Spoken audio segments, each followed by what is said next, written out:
শেষ দফার ভোটের আগে বিজেপি নেতার বাড়ির সামনে থেকে সাদা থান আর বোমা উদ্ধারের ঘটনাকে কেন্দ্র করে উত্তেজনা ছড়ালো। ঘটনাটি দমদম লোকসভা কেন্দ্রের পানিহাটি বিধানসভার ৬ নম্বর ওয়ার্ডের এলাকার বিজেপির বুথ সভাপতি পিন্টু পালের বাড়ির সামনে কে বা কারা একটি সাদা থান ও কালো প্লাস্টিকের মধ্যে মোড়া কিছু বস্তু রেখে যায়। এই ঘটনাকে কেন্দ্র করে এলাকায় চাঞ্চল্যের সৃষ্টি হয়। স্থানীয় বাসিন্দাদের ধারণা কালো প্লাস্টিকের মধ্যে বোমা রাখা ছিল। খবর দেওয়া হয় রহরা থানায়। পুলিশ এসে বোমাটিকে উদ্ধার করে নিয়ে যায়। এই ঘটনাকে ঘিরে তৃণমূল ও বিজেপি একে অপরের উপরে চলেছে রাজনৈতিক তরজা। বিজেপি কর্মী পিন্টু পালের অভিযোগ, ভোটের আগে এলাকায় আতঙ্ক ছড়াতে চাইছে তৃণমূলের হারমাদ বাহিনী। আমরা তো বুঝতে পারছি না, দেখে তো মনে হচ্ছে বোমের মতন কোনো প্লাস্টিক আর একটা থান। এ তো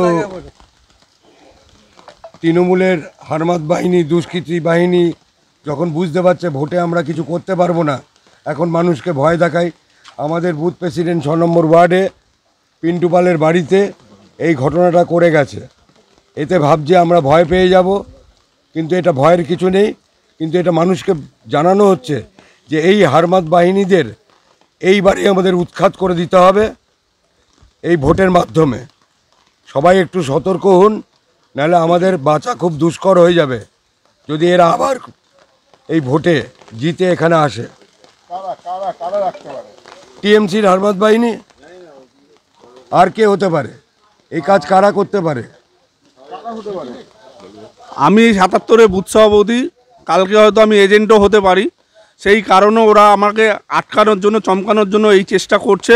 কিন্তু আমি এজেন্ট হয়েছি, বসবো বুথে, এটা আমার প্রতিশ্রুতি রইল। আমাকে আটকাতে পারবে না।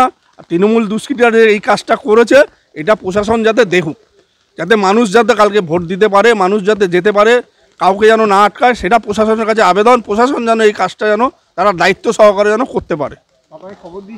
থানায় খবর জানানো হয়েছে।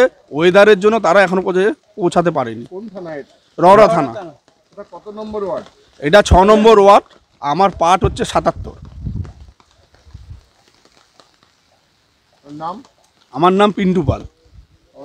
অরিন্দম ঘোষ, খর্দা মন্ডল 2 এর প্রেসিডেন্ট, ভারতীয় জনতা পার্টি।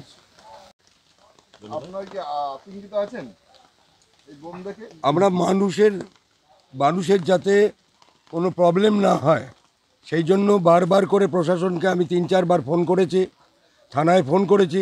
থানা এখনো এসে উপস্থিত হয়নি। জানি না তারা উপস্থিত হবে কি না। বাধ্যতামূলক আমরা মিডিয়াকে ডেকেছি। ভারতীয় জনতা পার্টির কোনো কাজেই কোনো রহরা থানার কেউই এখানে এসে উপস্থিত হচ্ছে না। যতবার বললাম যে তারা বাড়ি থেকে বেরোতে পারছে না, বাধ্য হয়ে আমরা বিজেপি কর্মীরা এখানে এসে ওদেরকে বাড়ি থেকে বের করলাম। কৃষিকাজ, পানিহাটি।